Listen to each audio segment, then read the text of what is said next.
Khul Ngakpa singna Pairiba Khutlai sing lona Yade haina Thibagi Matam Natte haina Sena na fongdokre.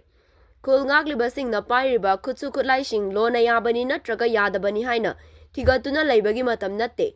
Thawai Kananaba Miyamgi Lantum Amasung Punsi Ngaknabani haina Sena Manipurgi President M. Tombina Fongdokre. Wafamasi Sena Manipur Minority Cell gi Vice President Oiramba Amarjit Singha Manchand Amadi Mahaki Loinabi Jasbir Kor Laikhidabaga Mari Lainana Thangal Bazarda Leiba Gurudwara Pangthokpa Haikat Lekat Tamba Amadi Awama Fongdokpagi Thoramda Fongdokhibani. Mahakna Makata na hai Manipurda Mamang Chahigi Mi Ahumdagi Thoklakliba Irang asi Chahi ama Mapung Fakre. Adubu Lala si Karama Matamda Loigadabano Haibasu Khangba ngamdri. Mikhal Naksilakpa Matamda Khutoknabagi Chang Hantaraki. Maduda Miyamna Lana si Loiraklaboi Kanduna Harauna Kibani. Adubu Mikhal Loikiba Hek Matungda Kuki Militant Singna Chinyada Maitei Shingi Khul Singda Nongmai Amasung Bomb Kapsinduna Landarakpa Haurakre. Oiriba Fium asi Center na Kangdaba Natte. Adubu Lal Haurakliba Kuki